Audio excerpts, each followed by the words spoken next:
এখানে আমার সামনে একটা বাংলাদেশের মিনিস্ট্রি অফ রিজিওনাল অ্যাফেয়ার্সের বাংলায় কোরআন আছে। এটা কোরআনের সূরা আল বাকরা অর্থাৎ দ্বিতীয় অধ্যায়, দ্বিতীয় সূরার ৮ থেকে ১২ নম্বর যে আয়াত ভার্সগুলো আছে সেগুলো এখানে দেখা যাচ্ছে। কিন্তু এগুলো যদি আমরা দেখি আমরা কিছুই বুঝতে পারবো না, কোথায় শুরু হচ্ছে কোথায় শেষ হচ্ছে, এবং অর্থ করার প্রায় অসম্ভব যদি আমরা কন্টিনিউয়াস পড়তে থাকি। এখন প্রশ্ন হচ্ছে কোরআন কীভাবে পড়তে হয়। কোরআনের সর্বমোট ১১৪টা সূরা বা অধ্যায় আছে, আর তার মধ্যে ৬,৩৪৬টা আয়াত অথবা ভার্স আছে। তার মধ্যে ১১৪টা বিসমিল্লাহ আছে। এর মধ্যে ৯ নম্বর অধ্যায়ে কোনো বিসমিল্লাহ নেই, এবং অপর একটি সূরা অর্থাৎ অধ্যায়ে ২টো বিসমিল্লাহ আছে, দুবার। এই কোরআন এর সময়কাল কখন? এটা যে নবী মুহাম্মদ, ইসলামের নবী মুহাম্মদ, তার ৪০ বছর বয়সে তার নবুয়ত অর্থাৎ তিনি নবী হন, এবং তারপরে তিনি প্রায় ১২-১৩ বছর মক্কাতে ছিলেন, এবং তারপরে তিনি মদিনায় চলে যান। এর মধ্যে মক্কার সূরা হচ্ছে ৮৬টা, মানে ৮৬টা সূরার যে আয়াতগুলো আছে সেগুলো মক্কার, তারপরে ২৮টা সূরার যে আয়াতগুলো সেগুলো মদিনায়। যদি আমরা শতকরা অনুসারে দেখি, মক্কার সূরা হচ্ছে 75% আর মদিনার সূরা হচ্ছে 25%। এখন প্রশ্ন হচ্ছে কোরআনের প্রথম সূরা কোনটা? কোরআনের প্রথম সূরা যদি আমরা দেখি, এর ব্যাপারে আমাদের হাদিস গ্রন্থ দেখতে হবে। যদি সাহিহ বুখারীর 4953 অথবা সাহিহ আল বুখারী 3 অর্থাৎ ৩ নম্বর হাদিস দেখি, তাহলে সূরা আল আলাকের অর্থাৎ ৯৬ সূরার ১ থেকে ৫ নম্বর যে আয়াতগুলো সেটা হচ্ছে প্রথম নাজিল হয়েছিল, অর্থাৎ আল্লাহর থেকে হযরত জিবরাইল নবী মুহাম্মদকে বলেছিলেন। আবার আমরা যদি সাহিহ বুখারী 6982 দেখি, তাহলে সেখানে দেখা যাবে যে ৯৬ নম্বর সূরা অর্থাৎ আল আলাকের ১ থেকে ১৫ নম্বর যে আয়াতগুলো সেগুলোই হচ্ছে প্রথম। আবার অপর হাদিস যদি আমরা সাহিহ আল বুখারীর 4922 যে দেখি, তাহলে সূরা আল মুদাসসিরের অর্থাৎ ৭৪ নম্বর সূরার ১ থেকে ৫ যেটা আয়াতগুলো আছে সেগুলোই হচ্ছে প্রথম আয়াত যেগুলো নবী মুহাম্মদের কাছে এসেছিল। তাহলে কিন্তু আমাদের যে ইসলামের যারা স্কলার আছে বা পণ্ডিত আছে, তাদের সর্বমোট তাদের যে বিচার বিশ্লেষণ করে তারা দেখেছেন যে সূরা আল আলাকেরটাই প্রথম সূরা হওয়া উচিত, এবং এর ১ থেকে ৫ এর প্রথম যে আয়াতগুলো সেটাই হচ্ছে প্রথম মুহাম্মদের কাছে এসেছিল। এখন প্রশ্ন হচ্ছে যে কোরআনটা এখন যারা আমরা বর্তমানে যে কোরআনটা দেখি সেটাকে যদি পড়তে হয়, তাহলে আমাদের যে অর্ডারে মুহাম্মদের কাছে নবী মুহাম্মদের কাছে আয়াতগুলো এসেছিল সেইভাবে আমাদের পড়তে হবে, না হলে আমরা কোরআনের অর্থ বুঝতে পারবো না। এটাকে কোরআনের রেভিলেশন অর্ডার বলে। বর্তমানে যে কোরআন আছে, যে হাফস কোরআন বা যে কোরআনগুলোতে আছে, সেখানে যে প্রথম যে সূরা অর্থাৎ অধ্যায় সেটা হচ্ছে সূরা আল ফাতিহা, যেটা আসলে যে অনুসারে কোরআন নবী মুহাম্মদের কাছে এসেছিল তার ৫ নম্বর সূরা। ২ নম্বর সূরাটা যেটা কোরআন খুললে পাওয়া যাবে, এখন বই খুললে, সেটা হচ্ছে সূরা আল বাকরা, যেটা আসলে ৮৭ নম্বর সূরা। এরকমভাবে কোরআনের যে সূরাগুলো আছে সেটা সম্পূর্ণ যেভাবে এসেছিল তার থেকে সম্পূর্ণই আলাদা। এখন প্রশ্ন হচ্ছে আমরা যদি এইভাবেই পড়ি তাহলে অসুবিধাটা কোথায়?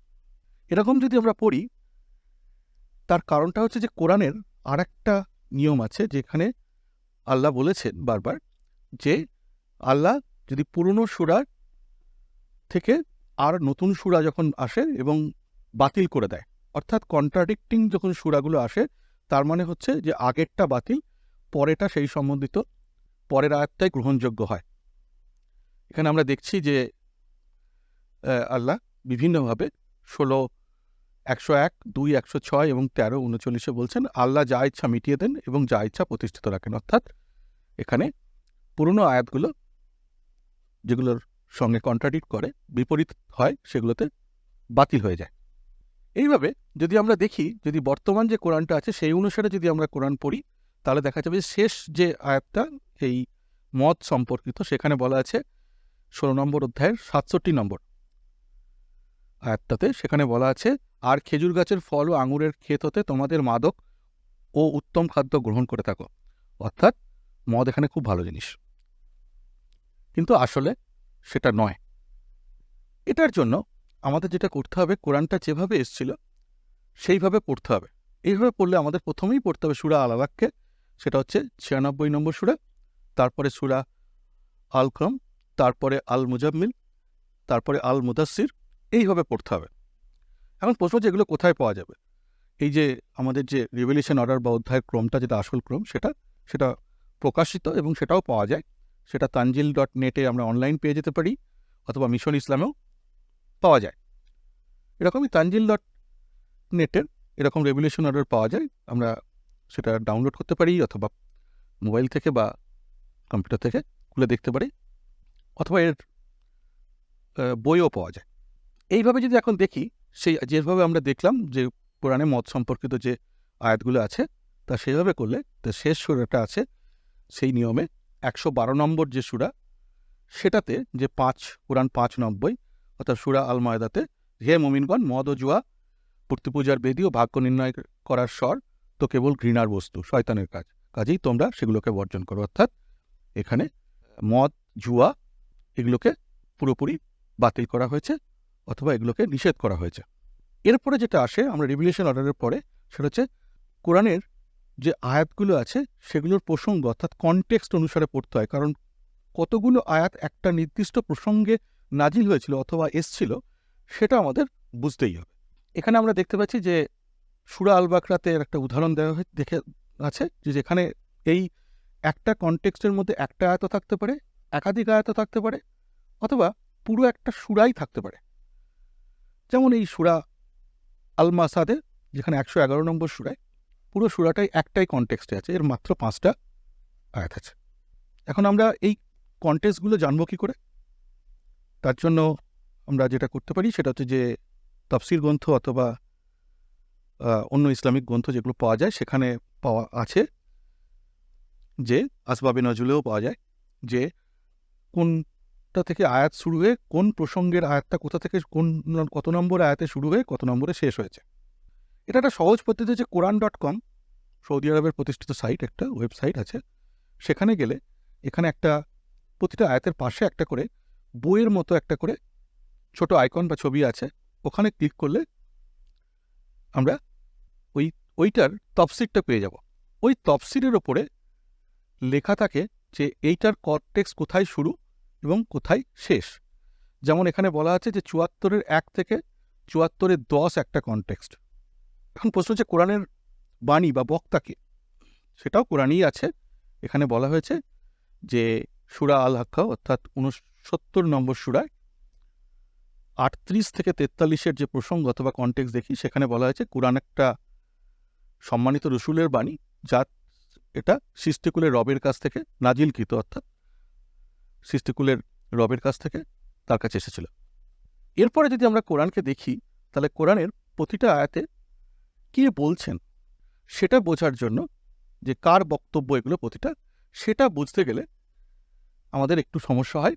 সেখানে হচ্ছে যে এখানে পুরো কোরআনে মাত্র দুটো বা একটা জায়গা ছাড়া, দুটো আয়াত বা একটা আয়াত ছাড়া, সেটা মূসাকে, প্রফেট, পুরনো এক প্রফেট, নবীর মোহাম্মদের আগের এক প্রফেটকে বলছেন, সেখানে ছাড়া বাকি সব জায়গায় আল্লাহ হচ্ছে তৃতীয় পুরুষ, অথবা সে, তারা, এরমভাবে বলা হয়েছে।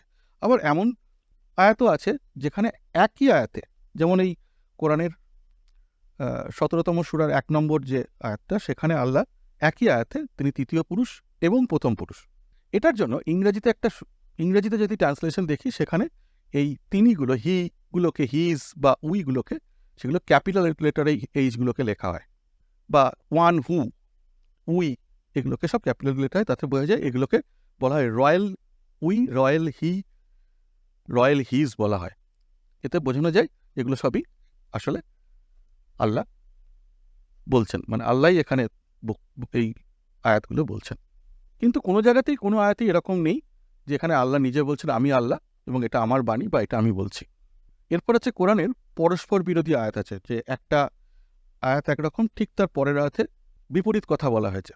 এই যেমন 3 নম্বর সূরা আলে ইমরান, এখানে 124 এবং 125, 124 এবং 125-এ একটাতে বলা যে 3000 ফেরেশতা বদরের যুদ্ধের সময় পাঠানো হয়েছে, আল্লাহ পাঠাচ্ছেন, আবার বলছে 5000 পাঠাচ্ছেন তার পরের আয়াতে। তো এক্ষেত্রে যে কোরআনের নিয়ম, যে প্রথমটা আগেরটা বাতিল হয়ে পরেরটাই নেওয়া হয়, কারণ আল্লাহ নিজেই বলেছেন যে তিনি আগেরটাকে মুছে দিয়ে পরে নতুন আয়াত তিনি পাঠান। আবার একইভাবে যদি আমরা দেখি যে সূরা 109 কাফিরুনে, এটা মক্কার আয়াত, মক্কার সূরা, সেখানে 109-এর 5 এবং 6 যদি আমরা দেখি, সেখানে বলা হয়েছে যে তোমরা তোমাদের ইবাদত করো রিলিজনের, এবং আমরা আমাদের দিনের পালন করব। কিন্তু এটাই আবার সূরা আল তাওবাতে 9 নম্বর সূরাতে যদি আমরা 9-5-এ দেখি, তাহলে সেখানে বলা হচ্ছে যে যারা ইসলাম গ্রহণ করেনি অথবা অমুসলিম তাদেরকে হত্যা করো। তো এক্ষেত্রেও নিয়ম হচ্ছে যে এই সূরা 109-এর কাফিরুনের যে 5-6টা বাতিল হয়ে যাবে এবং 9-5টাই গ্রহণযোগ্য হবে। এরপরে হচ্ছে কোরআনের তফসির অথবা ব্যাখ্যা, যে এগুলো কেন এসেছিল, কী প্রসঙ্গ, কী প্রসঙ্গে বিস্তারিতভাবে এই আয়াতগুলো হয়েছিল, সেটার ব্যাখ্যা। সেটার জন্য তফসির গ্রন্থ পাওয়া যায়, প্রচুর। জালালাইন আছেন, ইবনে কাতির আছেন, প্রথম দিককার জনপ্রিয় যারা সব তফসিরগুলো আছে, সেগুলোকেও পড়া যেতে পারে। এখন এগুলো প্রতিটা গ্রন্থ অনেক বড় বড় কেনা বা এতে, তার থেকেও এখন বড় সহজ উপায় হচ্ছে সেই কোরআন.com-এ যে, এবং ওই প্রতিটা আয়াতের পাশে যে বইয়ের মতো আইকনটা বা ছবিটা আছে, ওটাতে ক্লিক করলে বা টাচ করলে ওটা তফসিরটা খুলে যায়। সেখানে গেলে পুরো তফসিরটাই আমরা দেখে পড়া যেতে পারে এবং বোঝা যেতে পারে। এই কোরআন.com মোবাইলেও এবং কম্পিউটার থেকে ডেস্কটপেও খোলে। ধন্যবাদ।